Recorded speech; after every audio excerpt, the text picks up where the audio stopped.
No está Paquito, hijo de la memoria, y no está Marcos, el de lengua llena de asombros, y tampoco Diana, diáfana desamparada, ni el Quique marrón, la frágil cabezona, el suave Guaqui de fierro, ni Haroldo triste, ni Dardo fusilado, ni Miguel, que clavaba la noche con ojos de gato, ni Roque en su chaleco general, ni el Pata Loca, ni Gaby, que tenía una luz en la cara. Se fueron Pedro, Antonio, el de la mesa con Dios, el Jote de ojos altos, combatiendo hasta la última calor. Al solcito estarán dulce furia, crujen como hojas en otoño, escriben patria o muerte en las paredes de la dolor, la soledad, juntan ramitas en los ojos amados, escriben, por ejemplo, patria o muerte en la agüita que cae de la dolor, la soledad, cantan patria o muerte, por ejemplo, Diana, Paquito, Dardo, arden en el claror de su mañana pura, patria o muerte escriben en su pasión, sus ayes, sus telitas, hasta la última calor. Así seas patria o muerte que un día vendrá, regada con dulce furia, patria nuestra que estás en la sangre, caída ciela, resplandor, ausencias, de Juan Gelman.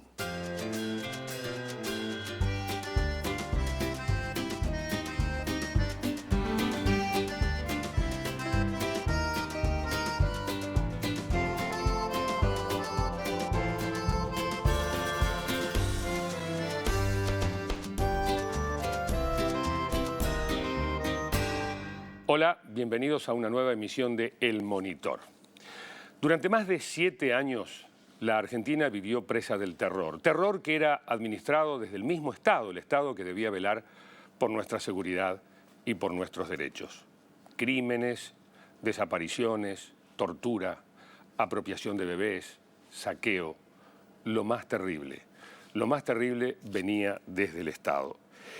El sentido de trabajar para la memoria tiene que ver con nuestro pasado, pero hoy en día tiene mucho más que ver con el presente y, por supuesto, mucho más todavía con el futuro.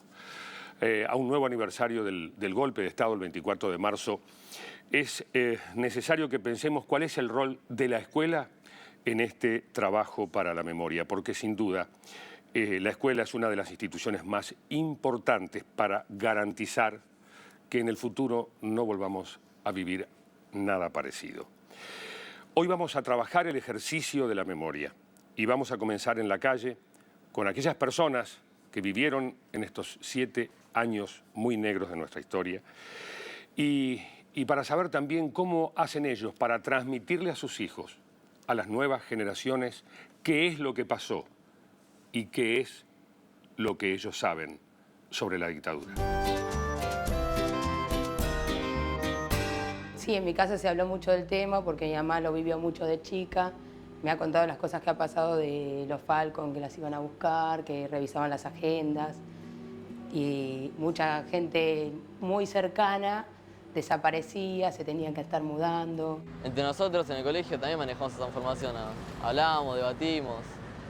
Aunque muchos tienen ideas distintas, pero hay que respetarlas. Bueno, trato de transmitírselo con que lean libros. Tenemos música que habla sobre eso y nada más. Ojalá que nunca más se vuelva a repetir. Bueno, la transmisión que le puedo dar a mis hijos, que fue un error político y luego militar, y fue la entrega hacia la dictadura de muchos políticos que actualmente legislan, son legisladores, ¿no? Hubo un proceso salvaje a partir de ese momento, de no dejar levantar la voz a los obreros que pedían por salario o a los estudiantes que pedían por un boleto estudiantil. Yo lo que sé es lo que aprendí en el colegio y lo que uno puede leer en los libros de historia quizás, pero creo que lo más importante es lo que uno va escuchando en la calle cuando conversa con la gente, los testimonios de la gente que vivió esa época, no sé, los relatos de gente que fue perseguida quizás. Pero yo creo que lo importante es escuchar tal vez las dos campanas, ¿no? Para uno poder entender y tomar sus propias conclusiones, ¿no? Es evidente que las sensaciones y los recuerdos no son iguales para todos. Ahí está la subjetividad y cómo cada uno vivió esta historia. Así que les propongo hacer un ejercicio con la memoria. Volver a enfrentarnos a aquellos sonidos, a aquellas imágenes, para despertarlas, para repensarlas, para poner en funcionamiento nuestra memoria.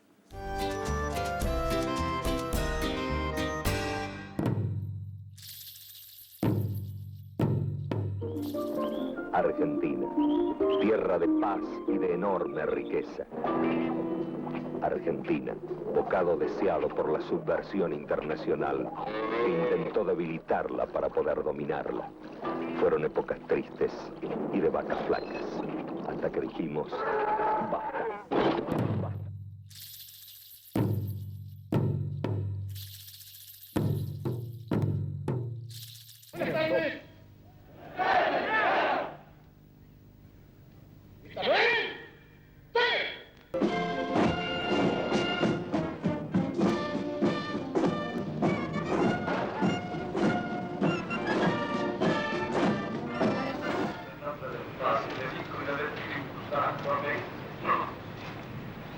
Oh Dios omnipotente, tuyos, por necesidad de ser dignos ministros de paz en favor del pueblo argentino.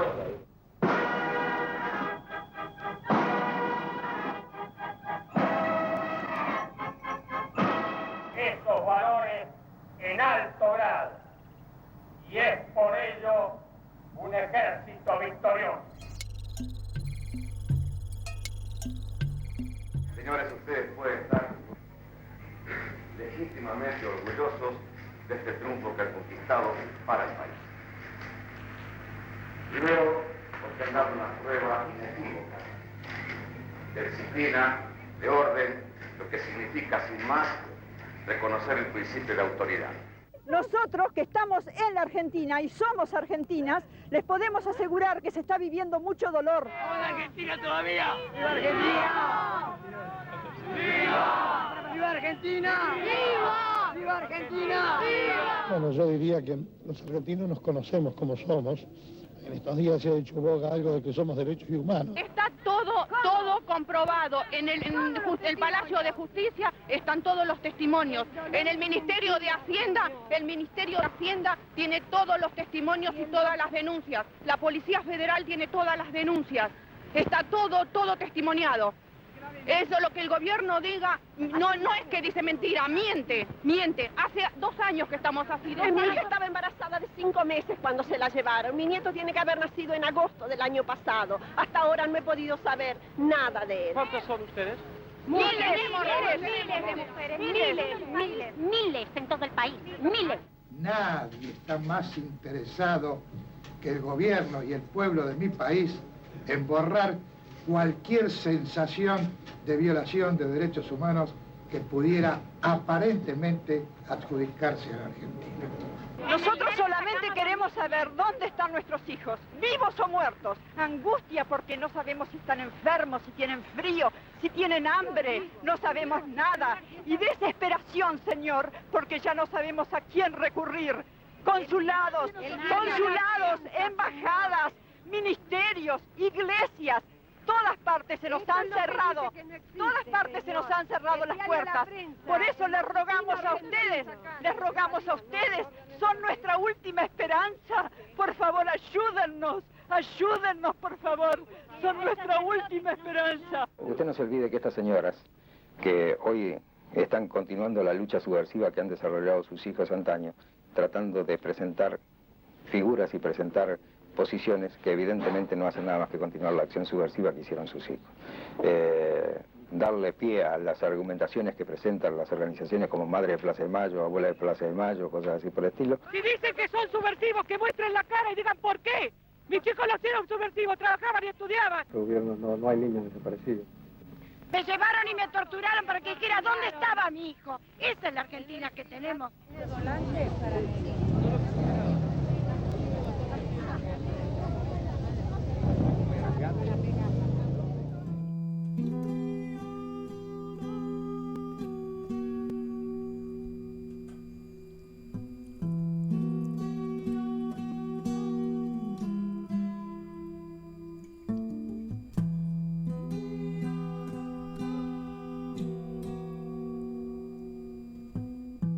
Hoy Hoy, 2 de abril, recién hemos comenzado con la actitud de recuperar las Malvinas y toda su zona de influencia.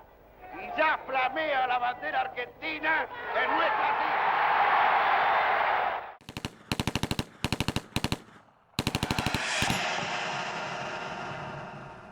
El combate continúa en estos precisos instantes. En cualquier momento volveremos por lo tanto a ponernos en comunicación con ustedes. Desde Puerto Argentino informó Nicolás Casansé. ¡Que se vaya, que se vaya, que se vaya!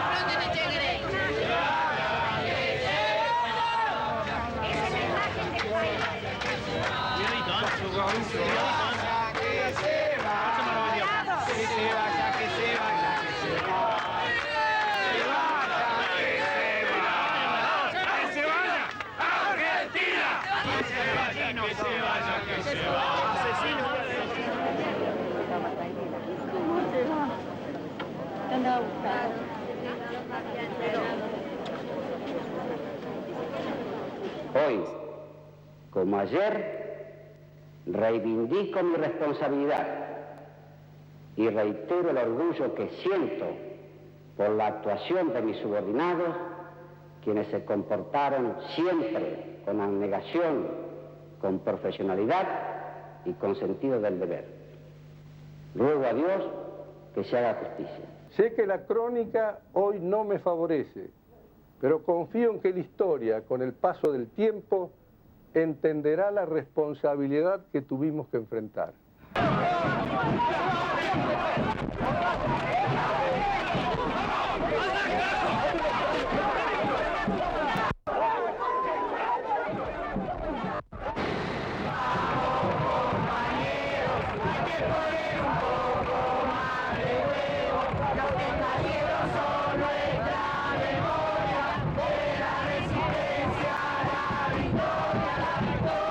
Cuando las imágenes son tan duras, cuando los sonidos son tan crudos, se hace difícil el ejercicio de la memoria, pero es muy necesario. Hay 2 hitos, desde Felipe Vallese, primer detenido y desaparecido, hasta Julio López, de quien todos esperamos su pronta aparición. La necesidad de mantener viva la memoria, por lo que decía en el comienzo del programa, no por el pasado. El pasado sí, pero por el presente y por el futuro. Hemos invitado a charlar con nosotros a Estela Carlotto. Estela, bienvenida y gracias. Gracias a ustedes. No sé, pensaba, ¿cómo llegaste a la plaza? Llegué a la plaza cuando me incorporé con las abuelas, madres abuelas de entonces. En 1978 entré porque Laura, mi hija, la que fue desaparecida y asesinada y le robaron su bebé, que es el nieto que estoy buscando todavía, desapareció a fines del 77. Yo busqué por mi forma y con mis medios y mi sentido común y recibí un muy buen consejo que había en La Plata, ciudad donde yo vivo, un grupo de señoras que eran madres, abuelas, buscando sus nietitos.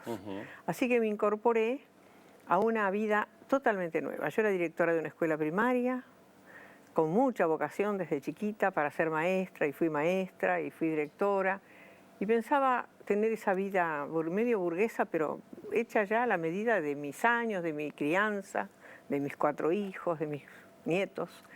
Y nada, vino un 24 de marzo del 76 que me dio vuelta la vida completamente y dejé todo para buscar, que es lo que sigo haciendo. Bueno, me incorporé a ese grupo, fui muy bien recibida justamente por ser maestra, porque dijeron, qué suerte, nos hace falta alguien que escriba.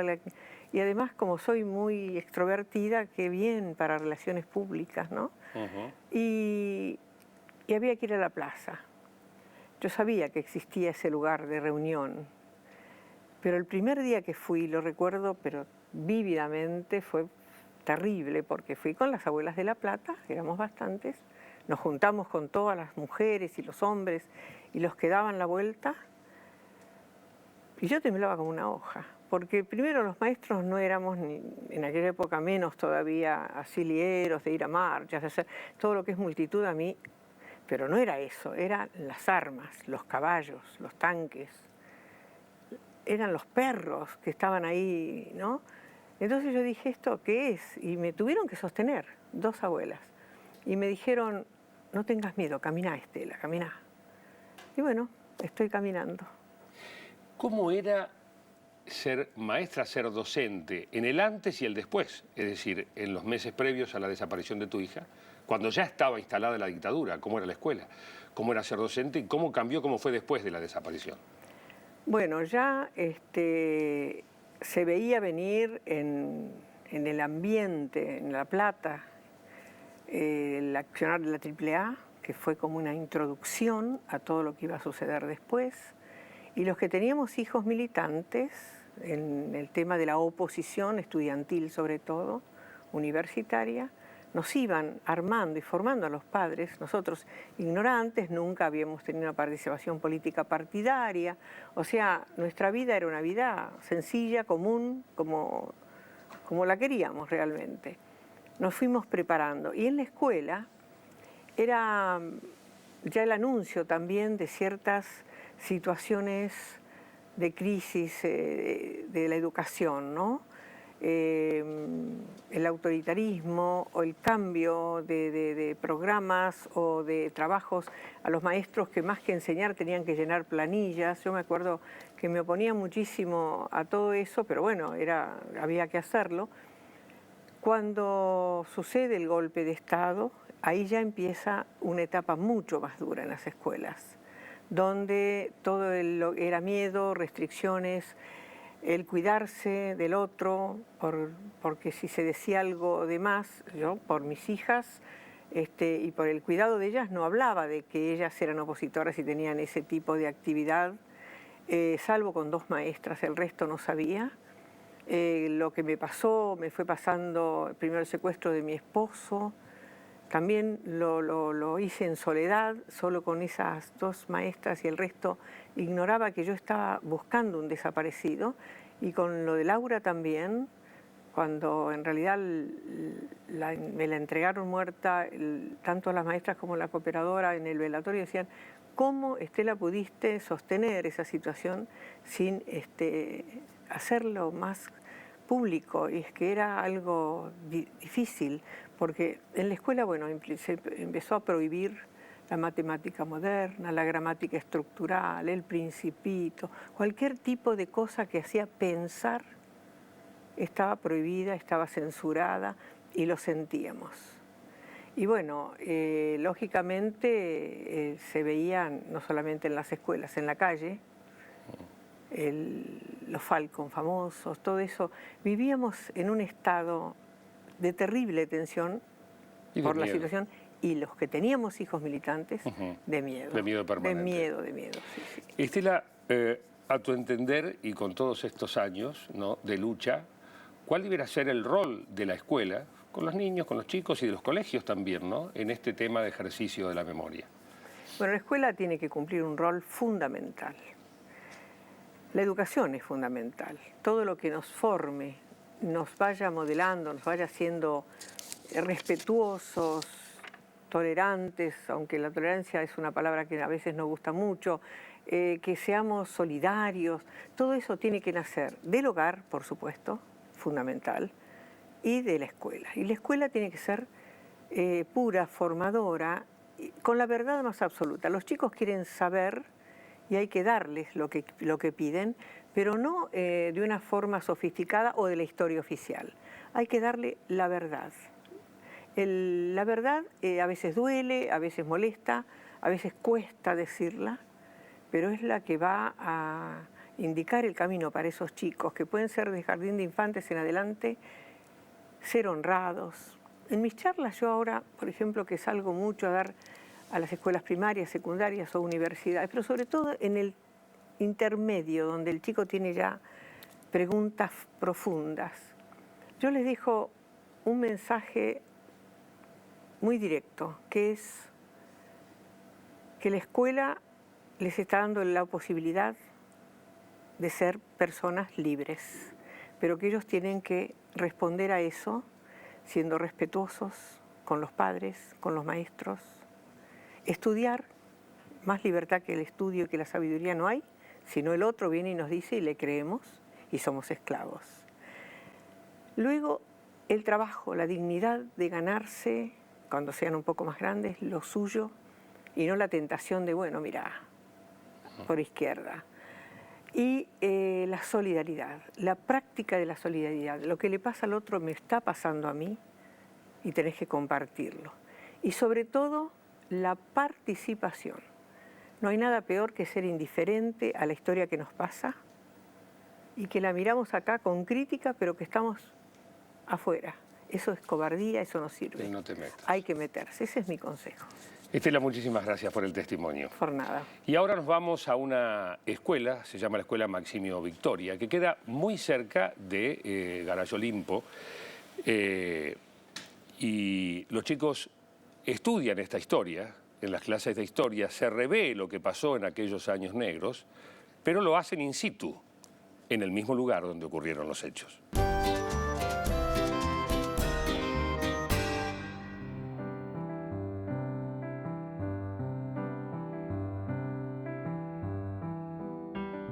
El proyecto de la memoria, que se llama Construyendo Memoria, tiene que ver con la experiencia de pasar todos los días por la mañana muy temprano, llegando a la escuela, por delante de ese feo, conmocionante edificio del ex campo de detención y tortura, conocido con el nombre del Olimpo, que está a 50 metros de la escuela. Surge la idea a partir de esta dirección que es propuesto a los maestros. Suponíamos que todos íbamos a estar de acuerdo en darle un espacio maravilloso a este tema que nos conmovía tanto, que teníamos que aprender tanto, pero que iba a contar con la anuencia de todos.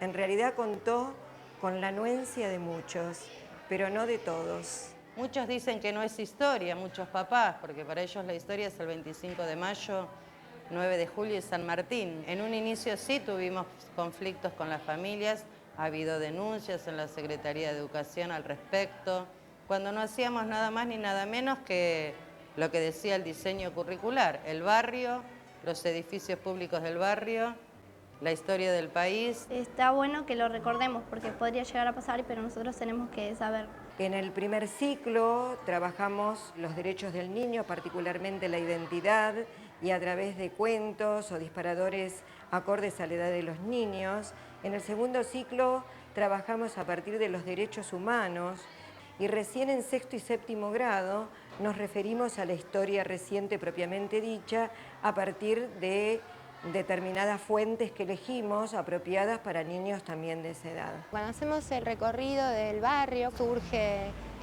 este edificio, el Olimpo, por su cercanía, como un centro clandestino. Generalmente algún chico, por pasar a diario por acá, siempre hay algún dato que se puede tomar y bueno, en realidad nunca se va más allá de lo que nos surja o no se pregunte en primer grado. Este año estuvimos trabajando con el proyecto de Construyendo la Memoria y hablábamos más que nada de la época militar, donde está, bueno, en principio hablábamos de los desaparecidos, que eran personas que los militares secuestraban, y también me acuerdo que en un momento estuvimos viendo una canción que se llamaba Nunca Más, que la escribió Teresa Parodi, que hablaba también de los desaparecidos, era dedicada especialmente a ellos. Casi siempre el 24 de marzo, todos los años, hacemos un acto en el centro clandestino de acá cerca, que es el Olimpo, también para recordar esta fecha. El Olimpo era un lugar donde se secuestraba gente y se la mataba, y los militares, había doctores también que también eran militares, que cuando nacían los chicos se los llevaban y se los daban a otras familias. Particularmente a las personas que pensaban diferente a los militares. Y había varios como estos, o sea, en todo el país también. En general se trabaja mucho con la identidad, el derecho a saber quiénes somos, de dónde venimos, a dónde vamos.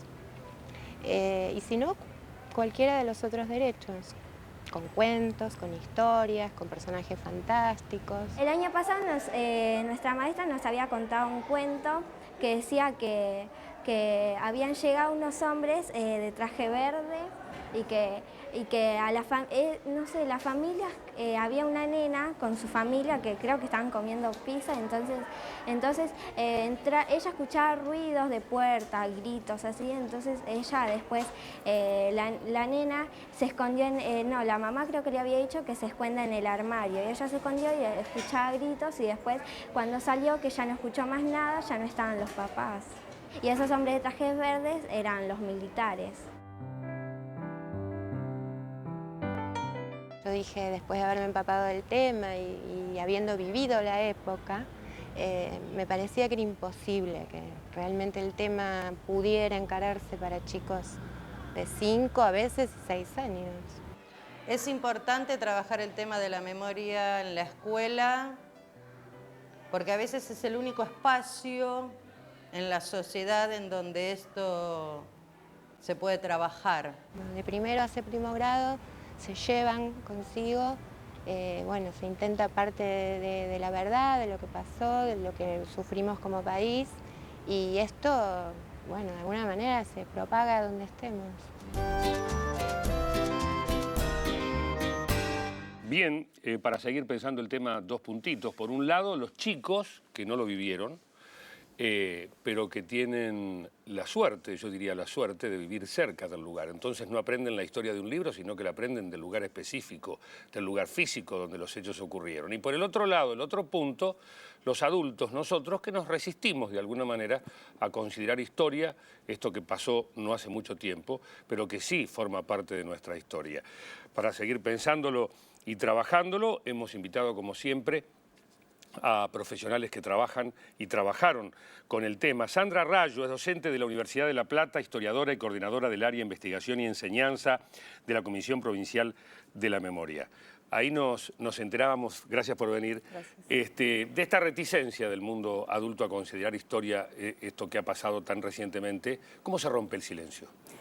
En principio me parece que el silencio se rompe preguntando, y en el caso específico de la enseñanza del pasado reciente es generando un espacio donde los que puedan formularle las preguntas a ese pasado, a los que la vivieron, son precisamente los que uno puede rotular de alguna manera como los que no la vivieron, ¿no? Entonces me parece que el silencio en principio no se rompe teniendo esta compulsión a relatar, a narrar, ¿no? a contar, sino también dejando espacios para que otros puedan preguntar.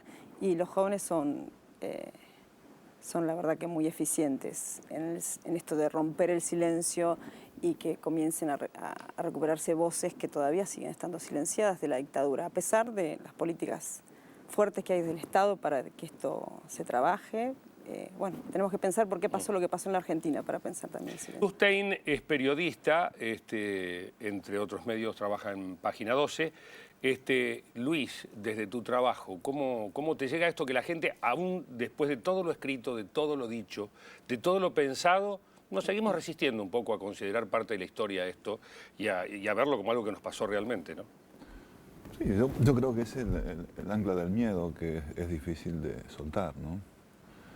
El miedo también es un refugio, al principio es casi impuesto y después también es como un refugio, porque la memoria tiene complejidad, es compleja, tiene participaciones y tiene actuaciones que nos involucran a todos. Y entonces es un proceso lento, creo yo, también eso, ¿no? De desarrollar. A nosotros en el diario, a veces sentimos como que la temática va saliendo del interés de los lectores, ¿no? Y son como oleadas, como cosas, como situaciones como cíclicas, ¿no? Donde vuelve a aparecer el tema, donde hay un juego de espejos o enfrentado entre la pulsión por acercarse al tema y la pulsión por volver a refugiarse en lo que no se quiere saber o en la comodidad de lo que no se quiere saber, ¿no? Federico Lorenz es historiador, director de la Escuela de Capacitación Docente de la ciudad de Buenos Aires y autor de varios trabajos sobre el tema. No debe ser fácil introducir un tema nuevo de estas características en la educación, ¿no? No, la verdad que no. Y tomo lo que vienen diciendo los colegas. Fundamentalmente hay algo que introducir. Por un lado está la idea de preguntar, habilitar el espacio para preguntar. Pero detrás de eso, desde el punto de vista de los docentes, tiene que estar el sentido de la pregunta, es decir, ¿para qué instalo ese ejercicio? Y muchas veces la urgencia por poner determinados temas en discusión pasa a un segundo plano, algo que desde el punto de vista educativo en realidad es central, que es la vigencia o no de ciertos temas y por qué la quiero sostener. Javier Trimboli es historiador, coordinador del equipo que desarrolló a 30 años del golpe militar en el Ministerio de Educación. ¿Es difícil que los alumnos se apropien del tema, que lo hagan propio? Sí, me parece que no es tarea sencilla. De todas formas, tomando lo que planteaba Sandra anteriormente, da la impresión que en ellos hay como cierta voracidad por enterarse, por preguntarse. Voracidad que a veces va acompañada por preguntas bien inquietantes. Recuerdo que una vez se le hacían a Federico Lorenz una pregunta a un muchacho muy joven que decía, bueno, yo me entero de todo esto, pero yo no soy responsable ante todo esto porque yo no produje esa situación, ni tuve que ver, ni viví alrededor de ella y desconocía lo que estaba pasando al lado mío. Por lo tanto, decía él de manera muy inquietante, insisto, eso es una responsabilidad de ustedes que son mayores. Bien, con esto estoy queriendo decir, hay interés en hacerse cargo del tema, pero al mismo tiempo también no siempre ese interés suele ser el que uno supondría, ¿sí? Sería el más interesante para nosotros como generación, ¿no? Uno de los refugios, obviamente, de la libertad y del pensamiento durante las épocas oscuras, en este caso durante la dictadura para nosotros, es el arte, sin ninguna duda. El arte va por otros caminos, es como una especie de hipertexto, pero el arte trasciende los tiempos también y sigue trabajando con este tema de la memoria. Vamos a ver una nota, un trabajo que nos muestra cómo hijas e hijos de desaparecidos, que son también víctimas de aquello, obviamente, víctimas principales, lo trabajan desde el arte. Mi nombre es Nicolás Prividera. Soy licenciado en Ciencias de la Comunicación, estudié en la ENERC, la Escuela de Cine del Instituto Nacional de Cine, y acabo de terminar una película cuyo eje es la búsqueda, mi búsqueda sobre la historia de mi madre, que fue desaparecida en 1976. Escribí un cuento que se llama El sentido de la historia, que salió publicado en la revista El Monitor. Lo escribí porque hace como 5 años, ya la verdad es que no me acuerdo exactamente, hice un viaje buscando al único sobreviviente del lugar donde habían estado mis padres. Y bueno, y finalmente cuando di con esta persona que los había visto, él tenía un mensaje que le había dado mi padre para que diera afuera. Entonces, bueno, yo cuando me senté a escribir este relato dije, bueno, de alguna manera este relato es sobre cómo mi padre, lo único que alguna vez me dijo, digamos, llegó a mí. Yo justo estaba leyendo un libro, creo que es de Laura Restrepo, y ella dice, bueno, cuidado porque todos los secretos se esconden en el mismo cajón. Entonces uno tira de un secreto y digamos, al abrir ese cajón uno va en busca de un secreto, pero se encuentra con todos los demás. Supongo que para nuestra generación el arte ocupa el lugar que en cierto modo tuvo la militancia en los 70. Es el lugar donde esa generación encuentra un ámbito de expresión natural, precisamente en un contexto donde lo político ha retrocedido. Todos los hijos de desaparecidos necesitamos pintar, escribir, filmar la historia de nuestros padres, y yo creo que eso tiene que ver con darle un sentido a esta historia que en sí misma, digamos, es como un sinsentido, digamos, ¿cómo puede ser? Recuperar también la idea del arte vinculado a la política, digamos, ¿no? De un arte no meramente consolatorio, de un arte que no sea simplemente una catarsis personal e individual, sino que proponga un problema o proponga una pregunta a la comunidad, digamos, ¿no? Hijas e hijos que eligieron el arte, bueno, para alimentar la memoria, la misma memoria que hoy utiliza la escuela y la educación, para llevársela a los chicos. Federico, Tenemos que dar esta materia, pongámosle materia. ¿Cómo normalizamos frente a una maestra, a un profesor, un hecho que por ahí subjetivamente es visto de diferentes maneras por diferentes maestros y profesores? Hay dos cuestiones. Una es que tenemos que ir en gran medida en contra con la idea de normalizar, que los docentes en general tenemos muy puesta. Un primer trabajo que hay que hacer es decir, bueno, esto está abierto a discusión, tenemos que abrirlo a discusión. No me pidas que te dé una solución, una receta, una actividad mágica, sino más bien sentémonos a escucharnos. Hay un primer trabajo que es de reinstalación de una posibilidad de diálogo. La escuela es uno de los pocos lugares que cumple, lo decía una de las docentes de la escuela al ladito del centro de detención. Y luego dar mucho soporte en términos de elementos que permitan sostener una posición, porque en términos de historia reciente y vivida por muchos de los docentes, sucede que hay una delegitimación permanente en términos de la propia experiencia. Es decir, esto que el maestro me trae no es lo que yo viví, entonces por lo tanto no es cierto. Y ahí hay toda una serie de reaseguros que pasa por poner mirada distinta de la forma de testimonios hasta documentos que uno puede llevar, que eso sí es un recurso bastante más habitual en el aula. Pero en una primera instancia sería la de abrir el problema como un problema, no como una cuestión que hay que trabajar, desde un deber de memoria, de una forma de darlo. Y no hay una opinión cerrada al respecto, sino que está abierta. Pero en ese caso, ¿cómo se hace? Por ejemplo, pensemos en una docente que no está muy de acuerdo con la historia oficial, entre comillas. A ver, yo te diría así, me parece que lo que ha pasado en el último tiempo es que la historia argentina en general, incluso sobre San Martín, hoy penden cantidad de dudas, discusiones, controversias. Como no podría ser de otra manera, respecto del pasado reciente argentino también. Respecto a este tema, me parece que, por supuesto, es un tema difícil de abordar y, no obstante, yo insistiría con lo siguiente. Hay una serie de límites en los que me parece que uno se tiene que mover. Uno es que, por supuesto, que existe un juicio a las juntas, que existe un nunca más, que existe... bueno, el reconocimiento de lo que fueron las violaciones sistemáticas a los derechos humanos llevado adelante por un terrorismo de Estado. A partir de ahí sí hay una serie de discusiones. Por ejemplo, pensar alrededor de qué fue la militancia en los años 70.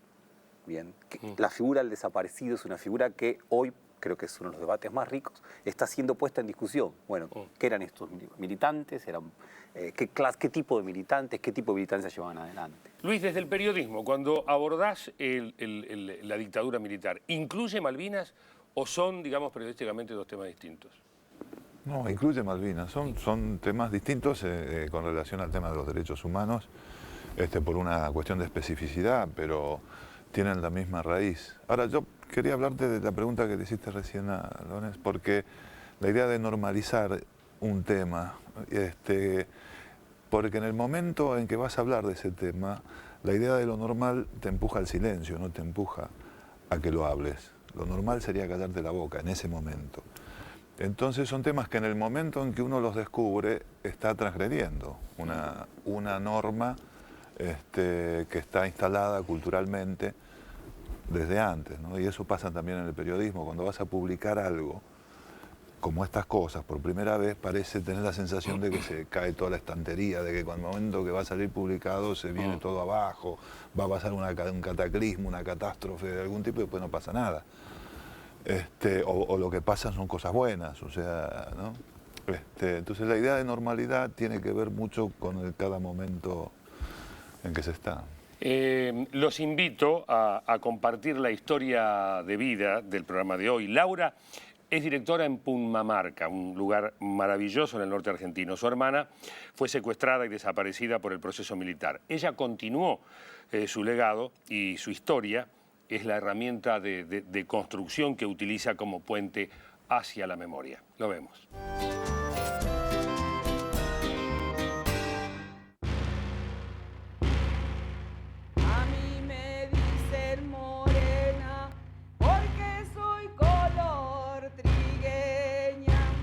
Me llamo Laura Beatriz Vilte, soy directora de la escuela número 21 de Pumamarca y me desempeño como profesora de psicología en el Instituto de Formación Docente número 2 de Tilcara.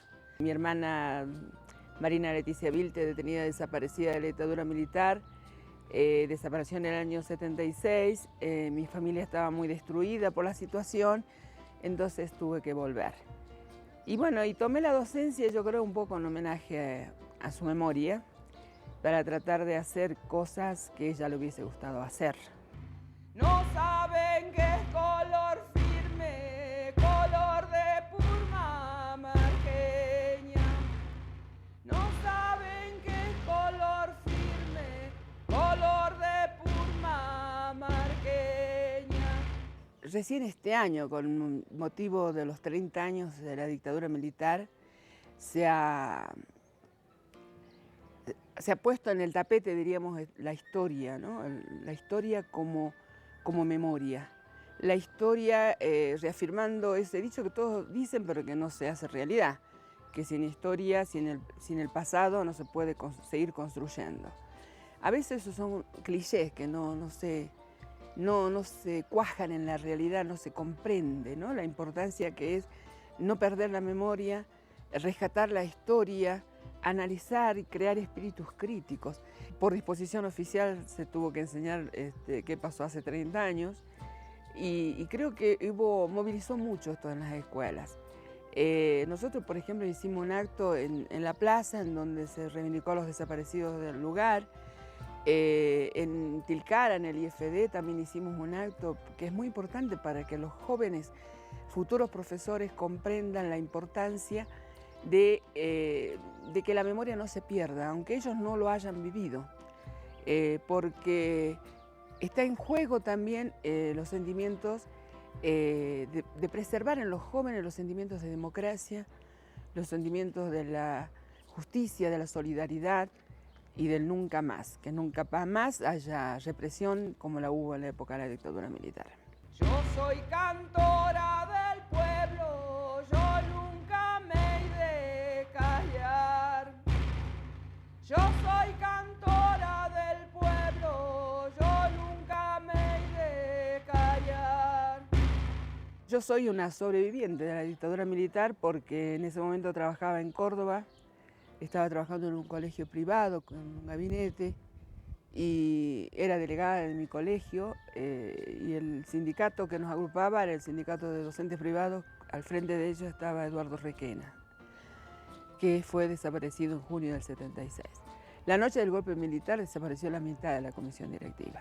Yo también pertenecía a la comisión directiva, pero había ingresado posteriormente por una renuncia. Debido a eso creo que me salvo, o sea, no estaba en las listas oficiales que tenía la represión. Y a partir de ahí